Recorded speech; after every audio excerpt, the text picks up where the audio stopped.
गुरु गीता का एक सूत्र कहता है, एवं श्रुत्वा महादेवी गुरु निंदाम करोति यह स यति नरकम घोरम यावच चंद्र दिवा करो।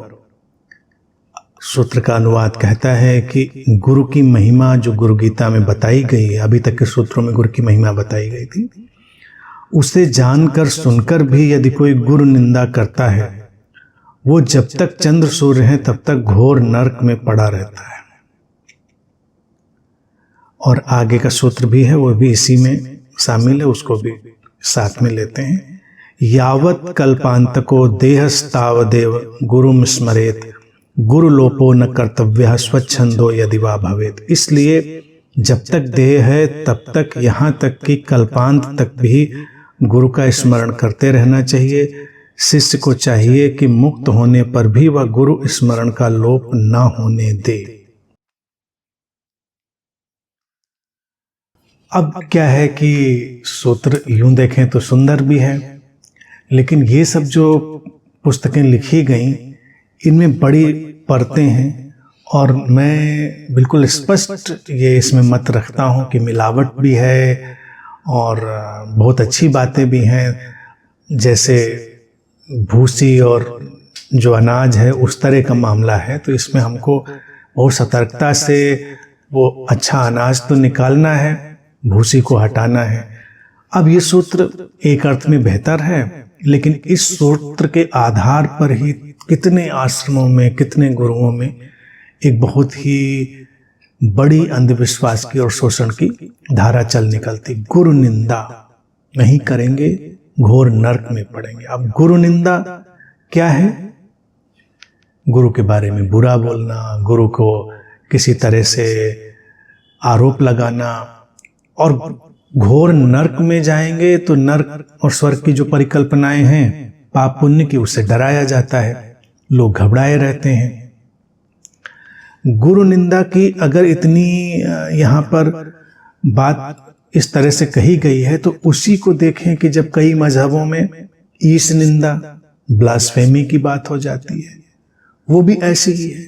इन बातों को अगर दूर तक खींच देंगे तो ये बहुत बड़ी हिंसा और बहुत बड़े बिखराव की तरफ भी ले जाएंगी। जैसे ब्लास्फेमी, ईश निंदा, कोई किसी के प्रॉफिट पर, कोई किसी के जो भी कल्ट है उसके लीडर पर कोई बात कहे तो लोग गर्दनें काटने पे उतारू हो जाते हैं। कई जगह पे तो कानून बना दिया गया इस निंदा का, वहां सजा होगी।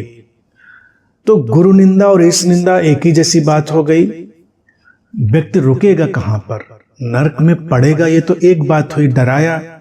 लेकिन जब लोग कट्टर हो जाएंगे तब वो कहेंगे नरक में पढ़ना तो बात की बात है, हम तुमको पहले ही नरक में डालेंगे अगर तुमने मेरे गुरु को कुछ कहा। युद्ध हो जाते रहे कि गुरु को तुम कुछ कह नहीं सकते। गुरु निंदा, ईश निंदा, ये सब शब्द जो हैं ये वायलेंस की तरफ ले जा सकते हैं, हिंसा की तरफ ले जा सकते हैं। अब इसको अगर हम ये परत हटा दें जो रेडिकल है, कट्टरता की तरफ ले जाने वाली है, तो इस परत में के पीछे इसका एक अच्छा अर्थ भी है। वो अर्थ यही है कि जब हमने गुरु अर्थात वही प्रकाश की यात्रा, अब यहाँ पर गुरु को व्यक्ति से हटाना पड़ेगा।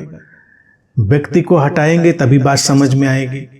जो अज्ञान से ज्ञान की यात्रा है उसको जब जान लिया, उसका महत्व जान लिया, उसके जो गहराई है, उसकी जो ऊंचाई है, उसकी जो अर्थवत्ता है, वो सब हमने जान ली, तब भी अगर हम उस यात्रा के प्रति निंदा का फिर अर्थ यहाँ पर हमको लेना पड़ेगा। उसकी उपेक्षा या जान कर भी उसकी उपेक्षा करना या उसको गैर मूल्यवान मानना। मूल्य हम जानते हैं लेकिन फिर भी अनजाने या बेहोशी में उसके मूल्य को इनकार करना, तो नरक में पड़ेंगे। नरक को हम कहते हैं कि एक अंधेरे का साम्राज्य, अंधकार का साम्राज्य। तो एक अंधेरे जैसी स्थिति हमारे भीतर आ जाएगी। यात्रा तो अंधेरे से प्रकाश की थी, हमने जानकर भी अगर उस प्रकाश की यात्रा में अपने को शामिल नहीं किया, अंधेरे में रह जाएंगे। वही नरक हुआ हमारा। नरक है अंधेरे और अज्ञान का जगत। स्वर्ग है प्रकाश और ज्ञान का जगत। स्वर्ग और नरक को अगर हम ठीक ठीक परिभाषित करें, जो कि एक काव्यात्मक भाषा होती है स्वर्ग नरक की, तो स्वर्ग है ज्ञान और प्रकाश, नरक है अज्ञान और अंधेरा। तो नहीं जाएंगे हम प्रकाश की यात्रा में तो अज्ञान के अंधेरे में पड़े ही रहेंगे, ये तो स्वाभाविक सी बात है। सूत्र कहता है इसलिए जब ये बात समझ में आ गई है तो जब तक देह है गुरु का स्मरण हमें करते ही रहना चाहिए, अर्थात हमको उस यात्रा में निरंतर संलग्न बने ही रहना चाहिए। ये एक ऐसी यात्रा है जो कभी समाप्त नहीं होती, हमको निरंतर उसमें चलते रहना है। ज्ञान का अंत नहीं, आलोक का अंत नहीं, बोध का अंत नहीं, हमको उसमें चलते ही रहना है। फिर सूत्र ये बात भी जोड़ता है कि मुक्त होने पर भी गुरु का स्मरण अपने भीतर से समाप्त नहीं करना चाहिए। अब देखिए, इसमें मुख्य बात है कि अगर कोई व्यक्ति जीवन मुक्त होता है, बोध से भरता है, तो जिस गुरु के बुद्ध के सानिध्य में उसको ये सब ज्ञान मिला, प्रकाश मिला, उसको वो भूल ही कैसे सकता। ये कहने की आवश्यकता भी नहीं है, ये तो मानवीय भी नहीं है। सामान्य मानवीय धरातल पर भी हम जिसके साथ चलते हैं, जिससे हमको कुछ भी जीवन में शुभ मिलता है, हम उसको याद रखते हैं। तो ये बात याद दिलाने की नहीं है, लेकिन ये इसलिए याद दिलाई गई होगी जो कि आज तक भी देखी चलती है। गुरुओं को लोग एक कमोडिटी की तरह देखते हैं, एक उपयोग की वस्तु की तरह।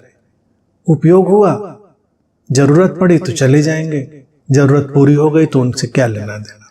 फिर उनको लगता है ये हमारे दोस्तों यारों की टोली, ये परिवार, यही तो हमारा जीवन है। गुरु एक ऐसा उपकरण है, ऐसा आइटम है, ऐसी कमोडिटी है जो कहीं रखी, जिसका उपयोग करना है हमको, तो तब उसको याद आती है और हो जाता है। तो ऐसी लोगों की मानसिकता बनी रहती है। तो इसलिए इसको कहा गया कि मुक्त हो जाइए तब भी उसको भूलिएगा नहीं। कैसे भूलेंगे, हम भूल ही नहीं सकते। अगर हम भूल जाए तो हम मानवीय भी कहाँ रह गए। और मुक्त व्यक्ति तो मानवीयता के, संवेदनशीलता के शिखर पर पहुंच जाता है। तो एक ये बात है, इसलिए इसका कोई प्रसंग नहीं कि मुक्त होने के बाद भी उसको ना भूलें, आप भूल ही नहीं सकते।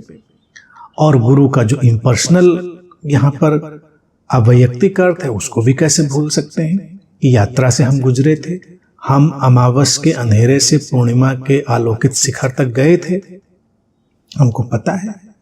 तभी तो हम उस बात को दूसरों से बांट सकते हैं, शेयर कर सकते हैं। कल हम अंधेरे में थे, आज हम रोशनी में आ गए, और अब हम केवल रोशनी रोशनी की बात करते हैं। हम अंधेरे की कोई भी बात उठाते नहीं, उसको ध्यान में भी नहीं रखते, तो हमारी रोशनी की बातें भी आधी अधूरी रहेंगी। तो जो व्यक्ति पूरे यात्रा पथ का स्मरण रखता है, वो बहुत संवेदनशीलता से अपनी बात दूसरों तक पहुंचा भी सकता है, उसे बांट भी सकता है। और जिस बुद्ध, जिस गुरु के सानिध्य में घटना घटी है, वो हमारा हिस्सा हो जाता है। हमारे भीतर का, हमारे बीच का द्वैत समाप्त हो चुका होता है। तो उसको न भूलें, ये बात अप्रासंगिक ही हो जाती है।